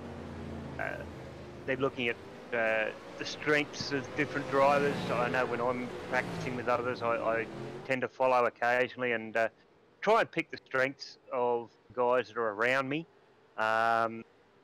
Luke Kimmy is one that comes to mind, and Wayne Visser. We all around the same times, and we sort of look at each other and see where we're going to pit, where we're going to pass, where our strengths are on that particular track. And I mean, we're not front runner drivers by no means, but you know, last year I was a rear pack driver. This year I think I can safely say that I'm mid pack if I keep it out of the walls. But yeah, which we found wasn't real easy the other night. But Let's set about that. Yeah, that's the one. Well, you got to talk about it, mate. You got to talk about it. You don't learn if you don't talk about it and where you went wrong. But yeah, so these drivers will be doing the same thing, even if it's just in the race. They'll have done it in practice, and as each race progresses, they'll learn more about their fellow competitors, and we'll get better and better racing as the season goes on. I have to say I'm impressed by what I've seen from Cameron Jones tonight. This has been a super performance. Okay, sure. You eliminate McNamara, you take out Costello with an incident, you take out Leonard with an incident, and things start to open up. But this guy has been phenomenal. But that's motor racing, you know. It's you've got to be mentally fit enough to take on the spots when these faster drivers get entangled into different incidences. It's several cases where really fast drivers in our group, the Hobos, all those in Gentleman Sim, they've made mistakes or they've come entangled with slower drivers. You've got to be ready to take on their role and take the chances they've given you. Absolutely. Now, I'm just going to go back to my iRacing server as far as timing's concerned, because it's still showing Reina Costello in second. So apologies for that, because I said that he dropped right down the order, but that's only on my timing screen, which is having a glitch at the moment. So he's still showing second in server there, but he is 25 seconds off the race leader, Cameron Jones. So it's a nice little fight back from Reina, but not going to be enough to get the W tonight. That said, Cameron Jones has performed beautifully. Jacob Brewer is a comfortable third. Craig Schultz is fifth at the moment. Cameron Veacock a comfortable fourth. First real battle out there is that Alan Dawson, Mitch Campbell, Lindsay Hobbs battle. 6th, 7th and 8th. Lassif Leonards is 9th. 10th is Tim Mulford. 11th is, of course, Matt Davis. 12th is Brian Cooper. 13th is Scott McCune. And, of course, McCune was one of the ones caught up in that accident late in the piece, if memory serves. So 13 on the lead lap in the closing stages here from Longbeach. 5 to go. Stick around, folks. Full post-race show to come. We'll have a chat to a few of the drivers here. Take you through till... What are we now? We're just on 13 minutes to 10 Eastern Daylight Time. We've been racing for just over an hour here. So... we'll take you through probably till about 10:30 local time, 9:30 Queensland, and wrap it all up from Long Beach in California, where the current time, if you don't mind me saying so, Chris Kisby, if we were broadcasting live, as in sim time was set to real time, it'd be 12 minutes to 3 o'clock in the morning. Oh, well, yeah. That's the time difference between here and Long Beach. And 19 hours. And a bit cooler, I'd say. Sim Snap replay. Dean Powell time. He's been caught up in the wars a couple of times. Oh, that's silly. Well, yeah. Trying to give way to the car coming through on his inside. Got into the gravel. Take the race line and then gets, then gets cleaned up by a car, obviously coming through a little bit too quickly. Reina Costello sits second there at the moment. Lap traffic on his tail right now. He's only got 6 seconds over Jacob Brewer, but that should be enough with what's left in this race. And look at the damaged panels around the place. The concrete canyon is a bit hard tonight. It's going to throw up some interesting points tables at the end of this round as we get ready for round 2 next week, Barber Motorsports Park. Totally different track, totally different setup. Race broadcast, 8:30 Eastern Daylight Time for you here next Tuesday night. SimShed Broadcasting and Real Sim Racing Australasia. Fact of the matter is that it'll be a 40-minute race from Barber. There was a car off in the background there in turn 1. 40-lap race from Barber, and looking forward to that immensely. In the meantime, here's Scott McCune in 13th at the moment, trying to go with Brian Cooper, but at the same time, they've both gone down a lap. So has Tim Mulford. Just 10 cars remain on the lead lap here. We are 3 laps from home. It will be interesting. I might have to try and have a drive in the old supercar around Barber. Of course, it's more synonymous with its namesake, the Skip Barber, and that's what I've been racing around there in. And McCune, beautifully done. On the inside to go into position number 9. Nicely done. Nice move there on the inside of Brian Cooper. Main straight's upon us. Lap 48 at 50. So Jones, Costello, Brewer, Veacock, Schultz, Dawson, Campbell, then Hobbs, Leonards, Davis, Mulford and McCune. That's the top 12 at the moment, and Cooper slots into 13th. As I say, 10 cars on the lead lap. The Lacey has done quite well to get back up to 9. That he has. Just steadily making his way back through the field. A little bit back, too far back to... but he's made it into the top 10. So once he had that action, I would have thought, well, okay, we're going to go for top 10 now, top 5, and I we'll call that a good set of points for this round. Exactly. And what they earn this week, they can build on. There'll be some that'll be trying to build taller than others. There'll be some that'll be happy with the haul they take away this week. That's just the nature of Longbeach. And it's thrown up an interesting winner in Cameron Jones, no doubt about that. He has led... He's been at the front for much of the night. He's done a superb job. Certainly since the first round of pit stops, he's been the name at the top end of town. And he's on the second last lap now, as we follow Mitch Campbell through turn number 1. Yeah. Bradley Vaughan, it's been a shocker of a night for him too. After he got caught up in an incident that was nowhere near his fault, he just came into a blind spot and there was a car parked in the middle of the road. Nothing you can do about that. But well done to him because he's stuck with it. He sits out there in, the iRacing monitor says 24th at the moment. The on-screen monitor says 18th. We have had some timing issues, folks. Bear with us on that. But he's only a lap down and he has persevered with it. At the end of the day, if you can take a couple of points away, Kisby, it's better than none. Well, it is. I'm not sure whether there's any drop rounds or anything in this series. 2 drop rounds. Two drop rounds. Yeah, so if he's got some DNS, then he can drop those, and if he picks up some points, he's still got them. So if he doesn't pick up any DNS, then he's got those points there to drop. But if he does get some DNS for whatever reason, he's got them there to maybe give him a little bit of advantage. Who knows? Quite a few retirements tonight. There have been a couple due to internet dramas as well. Yeah. But Liam James was the first retirement. Sean McNamara, John Nikolaev, and also Jim Delios. We're just reading that Liam James, his main issue was internet, so there have been a few retirements tonight, but to their credit, everyone else has stuck it out, and now we're on the last lap.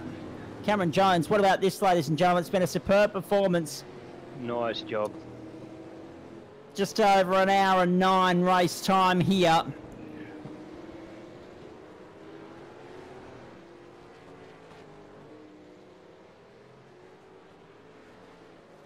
And I don't know, I apologise. It's saying unofficial results in our sheet there, but for some reason I wasn't aware that we're on the last lap. So there, apologies for that. Cameron Jones, dominant, comfortable winner tonight.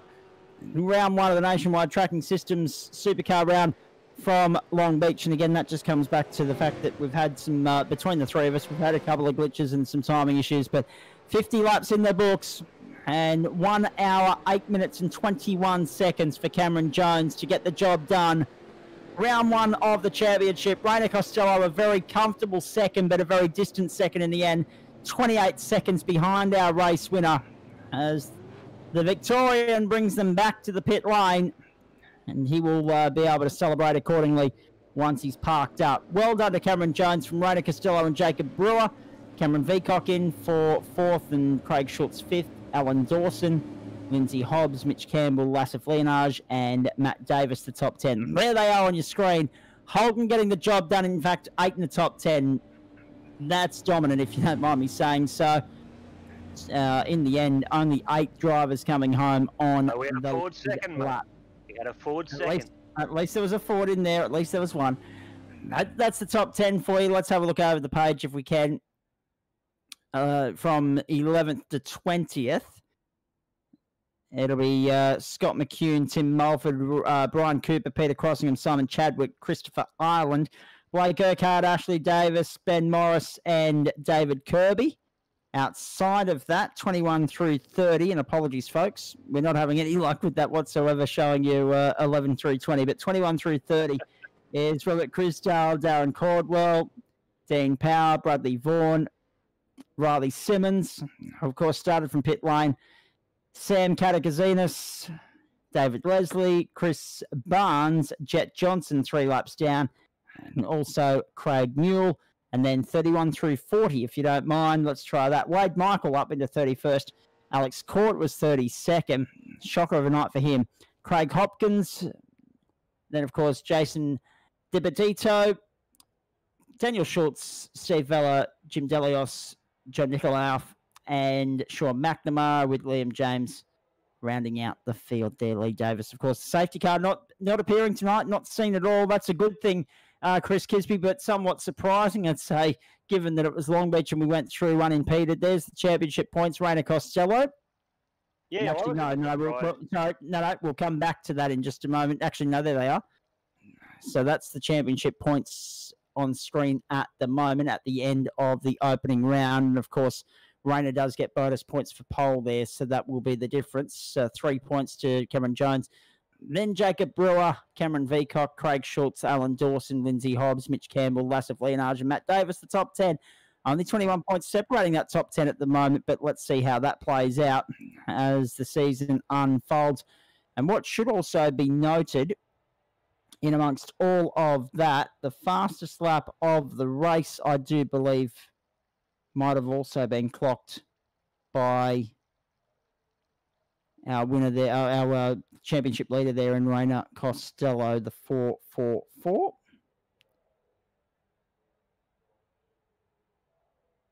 So we'll stand by to get some post-race interviews and reaction here for you in just a moment, folks.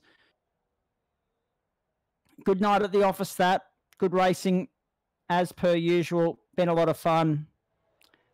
Yeah, Rainer Costello 1:19.42 was definitely one of the fastest laps of the race, but Cameron Jones actually clocked the best with 1:18.86. So apologies for all of that.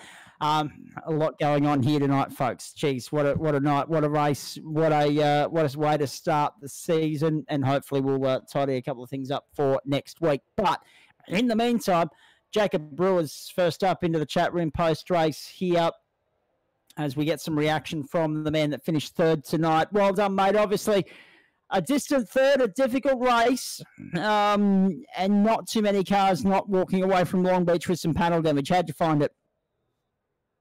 I had a pretty good race, to be honest. I had a good setup from one of our sponsors, Coghlan Race Engineering, so that was good.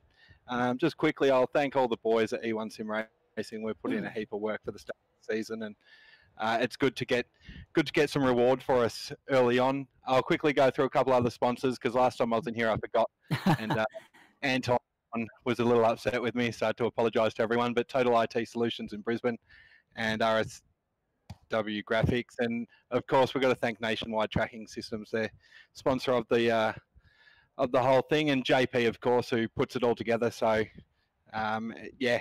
I mean, I'm wrapped. I had a pretty cruisy race, to be honest. I didn't have many incidents to me, but yeah, it looked like there'd been a bit of stuff going on as we're passing cars with no boots and no bonnets, and it would have been great to watch.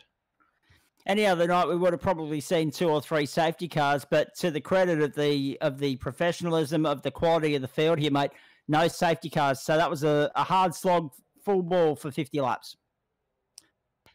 Yeah, no, it was great. I was towards the end of the race. I didn't want a safety car. I didn't know who was on what tyres or anything like that. So I'm like, I'm happy just cruising around. I know Rainer was wanting a safety car to push for the win, but I was quite content with my third. And that's one thing too, obviously, in the closing stages there that Chris Kisby and I didn't get a chance to talk about, tyre strategy, because you've only got the one new set, the one fresh set to chuck on in either of the pit stops. So when it's a 2-stop race and you've got one set of tyres waiting for you, strategy was always going to play a key part tonight. Where did you sit with that? Did you chuck them on first stop or second?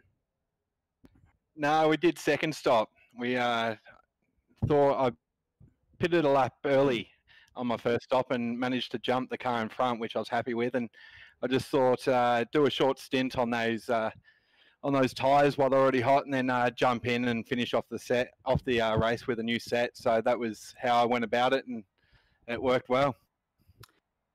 Indeed it did. Now, of course, attention turns to St. Petersburg. That's the next stop for the championship, Jacob. Sorry, not St. Petersburg. Barber Motorsports Park, rather. I'm looking at street circuits thinking, oh, yeah, no. Barber Motorsports Park, that's my bad. That's, of course, the next stop of the championship. What are your thoughts on that? I haven't done much driving there, to be honest. I haven't done any. So it's going to be interesting. I'm going to have a big week of practice. So I'm hoping soon I'll be able to do a full season without having to learn a track. But all the others I'm good at. But we'll see how we go. It shouldn't take me too long. I'll just follow Rayner around for a few laps, and if I can get anywhere near him, I'll be happy. Something that might work in your favour when we get to Barber, less concrete. It's more grass runoff areas there, so already a leg up, I'd say, for the second round of the championship, and of course 40 laps the journey next Tuesday night. As far as sim racing is concerned, what else is on the agenda for the next week, please? Probably going to I'm going to do Anscar Daytona 500 this week, so hopefully I'll qualify for that for the E1 sim guys. So run it alone, but we'll see how we go there, and there'll be that and a lot of practice for next week. And just before I forget too, NASCAR fans, make note, Fox Sports are showing the Busch Clash, the Daytona 500 qualifying, the Duels, and the 500 itself all live this week. So get amongst that from tomorrow morning. And good luck in the Daytona 500 in the sim world. Jacob Brewer, thanks for having a chat to us tonight, mate. Well done on the podium finish there in the opening round. Cheers. Thanks, guys. Fantastic stuff. Great to have Jacob Brewer in for a chat here. Of course, he was third. Second place was Rayner Costello. Rayner, let's go right back to the start, mate. Of course, on the back of your triumph in the 2020 NTS Bathurst 1000 back in December, you would have been full of confidence coming into the opening round. Longbeach is a completely different beast to Bathurst, and unfortunately a bit hard on the opening right. Just talk us through all of that, please. Yeah, well, a lot of preparation went into Longbeach, just sort of getting into the gist of sim racing again, especially in the supercar. But yeah, qualifying was really good, and then in the first corner, I wasn't expecting him to go for such an ambitious dive bomb. I was just conscious of Cameron on my right side, so I braked at my normal point. Next minute, my right rear's in the wall, so yeah, I just tried to sort of have a bit of damage limitation after that point, and just try and bring it home, but the car never quite felt right. We suspected there was some damage there because we knew your pace, we knew you were capable of big things. Obviously, pole position verifies that. But obviously around here, damage limitation, not an easy thing to achieve. No, it was really hard, constantly catching up to lapped cars and always taking off the edge of the new tyre. So managing tyres was also a good hard thing around here with all the large braking zones and the traction zones and everything like that. How'd you find tyre wear, mate? Because obviously that's one of the big things this year where you've only got a one fresh set that you can chuck on during one of the two pit stops. Where'd you sit with that? Yeah, well, it definitely adds a new element of strategy to the races, but we had a pretty good plan heading into the race, just to double stint the tyres in the first stint, and we stuck to that. The tyres actually held on pretty well, but yeah, we'll have to sort of wrap our heads around that as the season goes on, and I'm sure everyone will get a handle on what to do in the races by the end. Indeed, they will. And of course, when you look at the next round of the championship, that's Barber Motorsports Park. That's going to be a biggie. How are you feeling about that? We'll do some practice there. I'm not sure. I've only done the one round last season for our NTS SUPERSERIES. Yeah, I'm not too sure how I'll go around there. We'll see. I'll do some practice and get up to pace. And how are you feeling about the fact that we went through that entire 50 laps without a safety car? That caught a few of us by surprise. Given the accidents, given the panel damage around, were you surprised? Did that suit you that there wasn't a safety car, or were you hoping for one? Well, I was sort of hoping for a safety car so that we could close the gap to Cameron, but yeah, I was quite surprised to see there was no safety car by around the lap 40 mark. I was sort of expecting one then, but never came.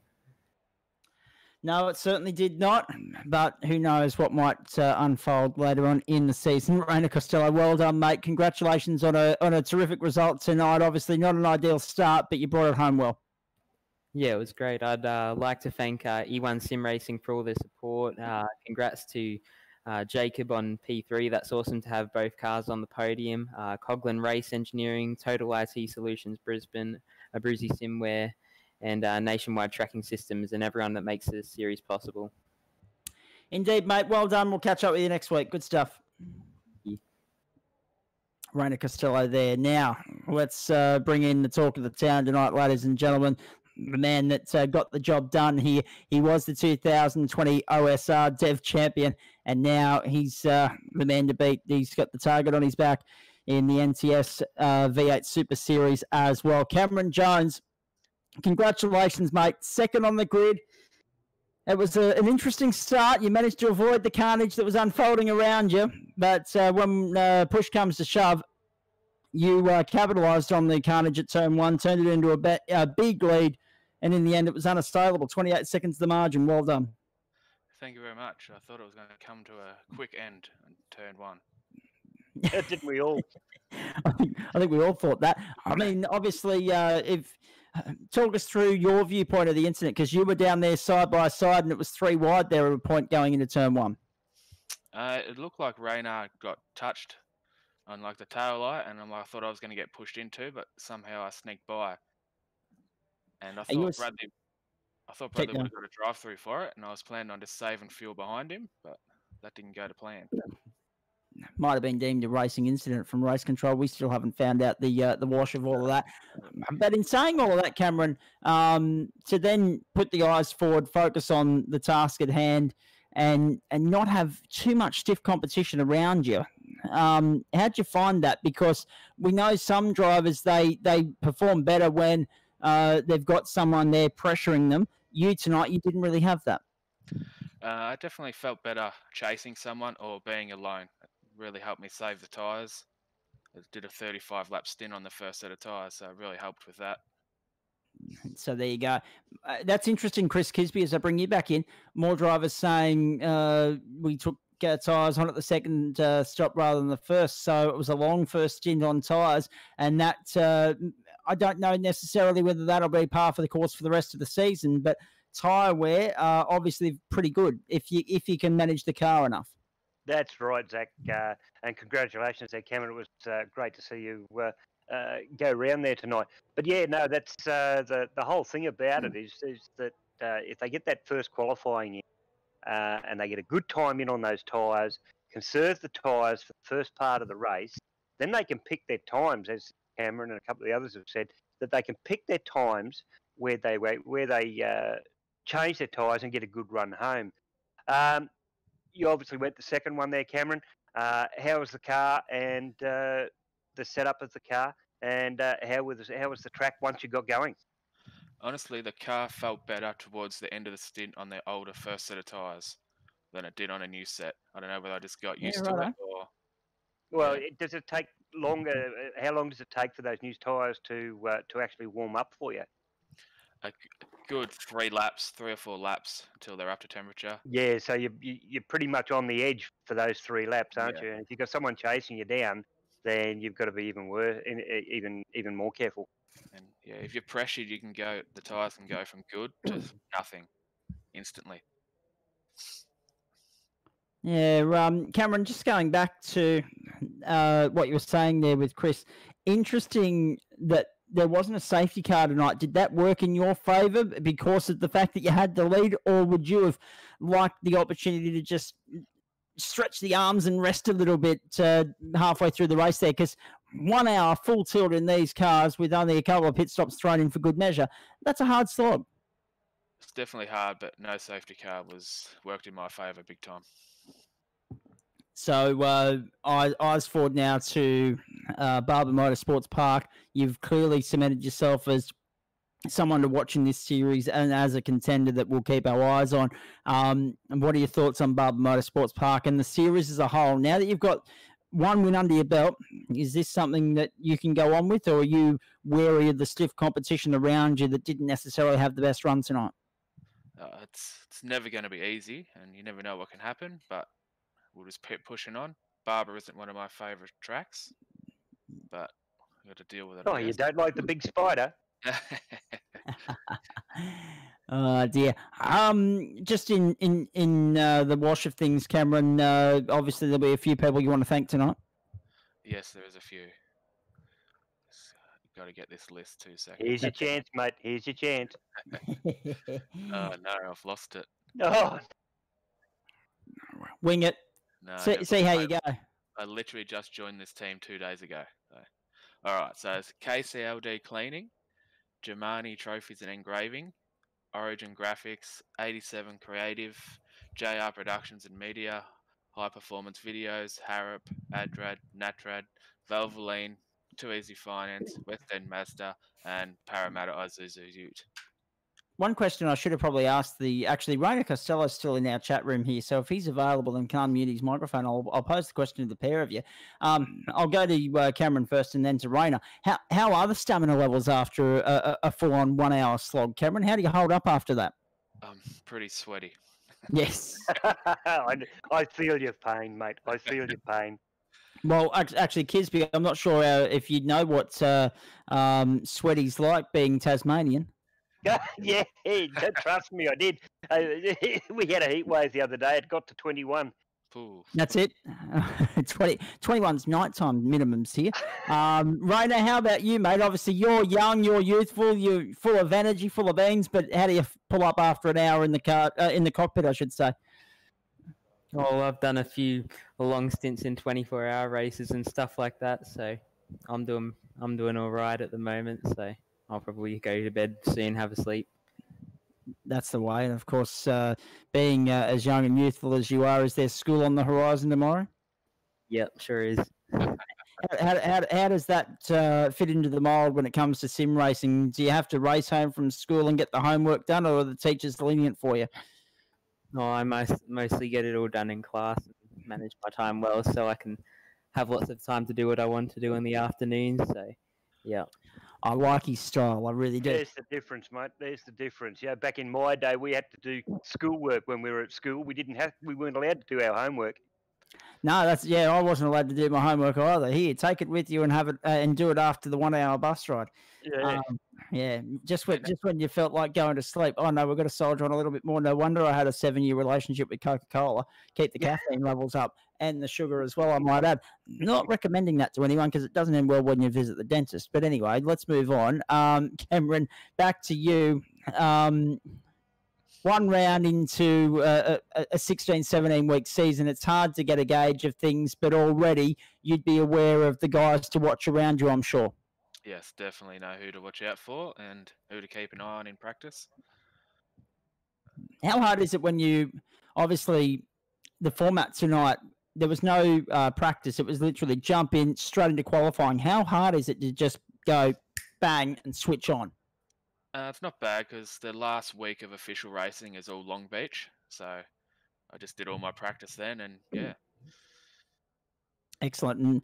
And Rainer, being that Longbeach is a new course, how much time have you spent here learning the tricks of the trade?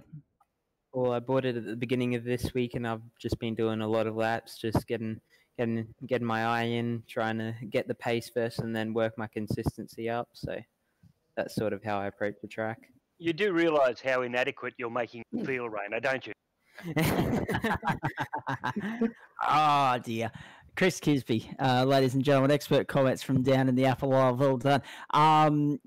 So, looking forward, Rainer, you'd know as well as anyone. Obviously, Cameron's now a guy that you've got to keep an eye out for. But then you look further down the field, there are a lot of guys that we would see up the pointy end normally. Lassif Leonard, Sean McNamara, just to name a couple, not in the scheme of things tonight, not in the ballpark in the results frame of things. But when you look back on tonight's race, it could still, when we get to Bathurst in 15, 16 weeks, this could be a pivotal point of the championship, something we look back on and say, well, if they had a better run there, they might have won the championship here. But you'd be mindful of them being a formidable task or a formidable force later on in the season by way of getting in the way of race wins and making your life difficult. Yeah, exactly. Well, at the moment, I'm just sort of trying to take one race at a time, making sure every race I sort of maximise on all opportunities, take every opportunity, every overtake with open arms, and don't take unnecessary risks to try and bring us home as many points each round as possible, and hopefully look forward to that end round and try and win the championship. I'll stick with you, Rainer, because obviously Cameron had a squeaky clean car and a squeaky clean run, but for someone like yourself, damage on the first corner, and you run the 50 laps with the damage. How difficult did that make life, the fact that there were no fast repairs at your disposal, there were no safety cars that you could come in, not lose a lap and try and tweak things and get them fixed? How difficult did that make things, and how did you adapt to try and persevere with it until such time that you may have got a safety car, but obviously in the end didn't?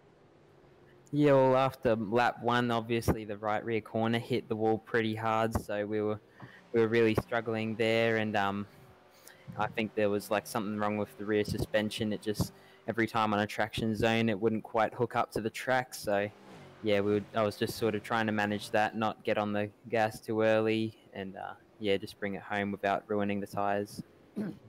Jacob Brewer's back in with us here as well. Cameron Jones is still here too. If you're just joining us, Real Sim Racing Australasia, All Sim Shed Broadcasting. It's our coverage of the opening round, the post-race show thereof, actually, for the NTS V8 Super Series in 2021. This is season 1, of course, and we're looking forward to season 2 much later on in the year. But this was the NTS Longbeach 160. It was won by Cameron Jones. Chris Kisby, yes, please. Yeah, just a question for all you drivers there. You've got quite a closed track here at Longbeach. You're going to quite an open track at Barber. What sort of, and I'll start with Cameron, what sort of changes would you be looking to make with the car for the different tracks? Now, I'm a mid-pack racer, so I'm learning.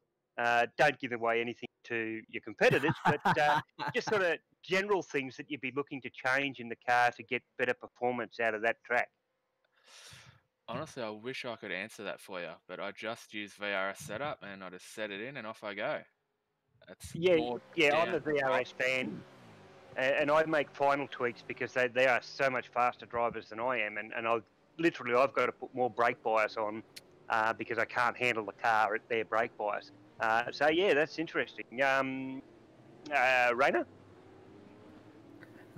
Daniel Coughlin has been working with me on a few setups, so that's been really good to have that relationship with him. He's been also teaching me a few things with driving. But yeah, obviously, Barber Motorsport Park is a pretty different track compared to Long Beach, so you'd probably not want to have such a twitchy car, and also it's a lot smoother than Long Beach, which has a lot of bumps. Jacob? Yeah, that's great. Jacob? Yeah, pretty much the same as Rainer, because obviously Daniel is one of our sponsors, so we spend a bit of time with him, and then normally Rainer tunes her up a bit more, and I just kind of get what I'm given and do what I can and ask questions and get told what to do, really. So that's Rainer and Daniel helping us out. I just ask them what I want from the car, and they tell me what I need to change, because to be honest, I've got no idea. I'm with you, mate. I'm with you. I haven't got a... Just quickly, because I know I asked Cameron this, but Jacob Rainer, for the fact that tonight was the Concrete Canyon, for the fact that it is a difficult track to master, because if you get it wrong, you're a passenger and she's all over, essentially. Does it make next week any less difficult, any easier? Is your mind at ease going into that round, or are you still nervous and tense going into what is 40 laps at Barber? Yeah, well, to be honest, I love street circuits, so Longbeach I only got it a few weeks ago, and it's one of my favourite tracks. So I haven't driven Barber, as I said earlier, but to me, it doesn't really make much difference which track I'm on. I just enjoy the racing, so I do, to be honest, probably prefer the street circuits. I seem to be a little bit faster there, but we'll see how we go next week. All right, Rainer, your thoughts finally? I'm probably a bit of the opposite. I like the nice open circuits, like Phillip Island, Bathurst, that sort of thing. But yeah, we'll see how we go on Barber. I'll do a lot of practice and try and get my eye in. Well done, boys. Congratulations. Round 1 of the championship. Any final questions from you, Chris Kisby? And JP, just in my ear if I've forgotten anything. But Chris Kisby, any final questions from you? No, I think they pretty much covered it from me. It was great to see you. Congratulations to all 3 drivers there for the podium. And I'm really going to enjoy watching you progress over the next 16 weeks. Oh, absolutely. I think we're all going to enjoy that. And, of course, as I said there earlier, There are guys tonight that just didn't fire, that when they are on song, geez, we're going to have one heck of a contest at the head of the field. But in the meantime, well done to Jacob Brewer on third place, Rainer Costello on second, and Cameron Jones, the man with the target on his back going into next week. Well done on winning the NTS Longbeach 160. Well done, boys. Thanks for that. Thank you. Cheers, guys. Great stuff. Righto, Chris Kisby, let's wrap things up here. We've got about 9 minutes or so before we get to the end of the broadcast window here. Cameron Jones, the winner tonight from Rainer Costello and Jacob Brewer. Cameron Veacock, fourth. Craig Schultz, Alan Dawson, Lindsay Hobbs, Mitch Campbell, Lassif Lienage, and Matt Davis made up the top 10 there in round one of the Nationwide Tracking Systems V8 Super Series for 2021 here on SimShed Broadcasting. Now, I just want to focus on a couple of things here, Kiz, because I've got the iRacing timing screen up here. Some big movers. Craig Schultz, 16th to 5th. That was impressive. Equally impressive. In fact, more so impressive. Lindsay Hobbs, 29th to 7th, if you don't mind. Mitch Campbell, 17th to 8th. Matt Davis, 25th to 10th. Scott McCune, 23rd to 11th. Tim Mulford from 22nd to 12th. And that's about it in terms of the big movers. Oh, actually, no, further down the field.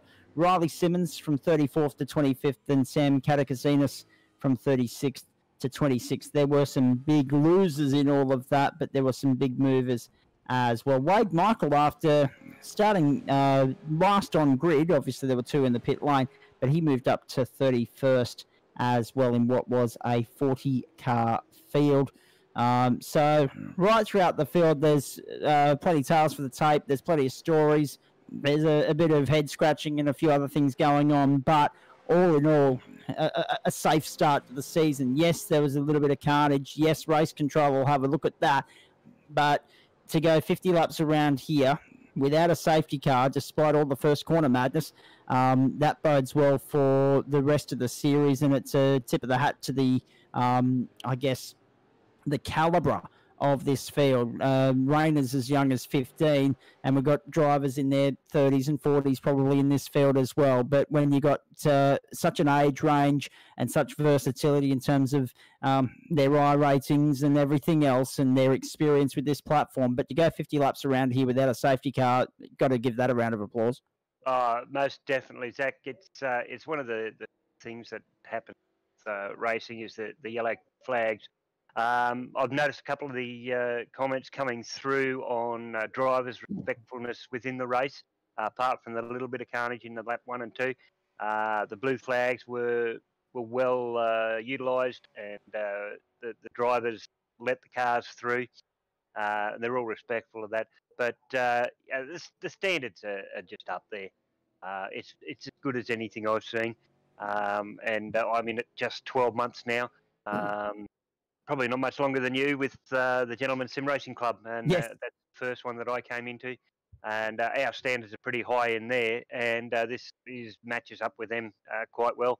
But we all have, the interesting thing I find is, as you were going through those placements there on how many places they came up, we all fight our little battle between ourselves. So the first person that we race is ourselves. We want to beat the position that we started in. Correct. Yeah. So once you win that battle, then you're looking at the next one up. Make the top 15. And I do this quite often. Is I try to make the top 15, and I try to I'm there now. I try to make the top 10, and then I'm there now, the top 5. Now I'm looking for a podium. So as the season progresses, you'll notice these drivers at the back, as you probably noticed with me over the year. And especially this year, it's been big noticeable, and the guys are all saying to me that your driving is so much better this year. It takes time to start to get comfortable, and I'm sure, I don't know how many real races are in this particular format, but for non-real racers like me to come up against races, we have to change our mindset from driving on the road, and I'm nearly 60, so I've been driving on the road for 40 years. That's it. 45 years, to a mentality of revving the car out, looking for a gap, pushing it to the limit. It doesn't come naturally. So the more you race, the more that you get in there. To those guys that are at the back, never give up. Keep going for the forward. Keep watching the guys that are in front of you, and you're going to get better. And we'll see you mid-pack during the season. Very nicely summed up from you, Chris Kisby. If you had to award a driver of the night, who would it be?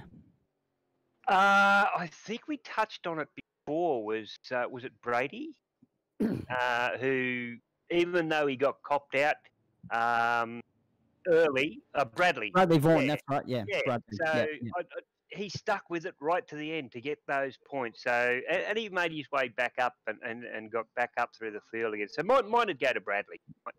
He was the last of the drivers to finish one lap down there in 24th, and then there were a few that were 2 laps down. In fact, in the end, I think we had Alex Court was the last of the finishers, I believe, down there 3 laps down in 30 seconds. So to get to 80% of the field home, that's a fairly good effort. There's no doubt about that. But your point just triggered me because, I mean, that's one name. Ashley Davis is another that we could throw into the hat here. Bradley Vaughan is the name that we left out. There are, 6, 7 potential race winners in this field this season.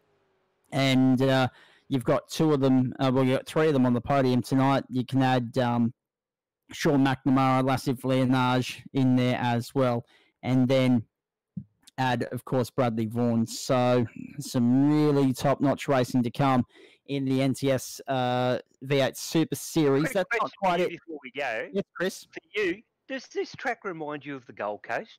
Yeah, it's got a little bit of that look to it, doesn't it? Yeah, I remember. Not in terms of the design of the circuit, but certainly in terms of the characteristics. Yeah, absolutely. Yeah. Well, I remember driving to the Gold Coast, and we always knew when it was race time because all the bollards would go up and the tyres would come in, the stands would go up, and it just took me back to when I was back in Queensland with the Gold Coast. Well, that's lucky for you that you're no longer up here because you're actually part of progressive civilization these days down there in Tasmania. But we won't. We'll wrap things up on that note, folks. That's not quite it as far as SimShed Broadcasting is concerned for this week because tomorrow night the boys are back for round 1 of the sister championship, of course, which is the Goodyear Auto Care Arana V8 T2, so Tier 2 that is, the second split. The V8E series there for Goodyear Auto Care Arana. That's coming up tomorrow night and looking forward to that immensely. Post-race penalties have just been posted on the Discord chat here, so that'll be worth having a look at when we get off air. But, the Goodyear Auto Care Arana V8 T2 E series is a championship series aimed at the newer supercar sim races, and that is, of course, coming up tomorrow night. Same time, same place, right here, SimShed Broadcasting and Real Sim Racing Australasia. Looking forward to that. I'll see you on Friday night when SimShed Broadcasting hosts coverage of Friday Night Motorsport for the Gentlemen Sim Racing Club, Freaky Friday, with car and venue to be confirmed, and then also round 3 of the Road to Indy, presented by Sharp and Motor Focus from this same track, Longbeach, California. Looking forward to your company for that and more. Nick Fodiatis and Paul Nichols will be with me in commentary for that, and of course, right across the rest of the week, Wednesday, Thursday, we've got Gentlemen Sim Racing Club action as well, but it's not here on SimShed Broadcasting, so we'll see you over on our respective broadcast channels for that and look forward to your company on Friday. So the season is up and away with thanks to the great people at Nationwide Tracking Systems, Racecraft Simulations, and Blue Stampede Labour Hire. It was the night to remember for Cameron Jones. He chalked up a 28-second win from Rainer Costello and Jacob Brewer, the first round of the Nationwide Tracking Systems NTS V8 Super Series, the NTS Longbeach 160, but it's Rainer Costello at the moment with a 3-point lead in this championship, and that'll be by virtue of the fact that he scored pole position, not by the virtue of the fact that he got the fastest lap or the most positions gained, but by virtue of the fact that he got pole position. Great performance from him. A lot to be excited about going forward in this championship. And we're looking forward to your company next Tuesday night when we bring you all the action from Barber Motorsports Park, 8:30 Eastern Daylight Time, round 2 of the NTS V8 Super Series. Until then, on behalf of Chris Kisby, JP, and the entire SimShed Broadcasting team, I'm Zach Caben. Thanks for your company from Long Beach. Look forward to your company next weekend, or next Tuesday night, rather, from Alabama. And, of course, later in the week when we bring you all the action of Friday Night Motorsport as well. Until then, for the team, I'm Zach Caben. It's bye for now.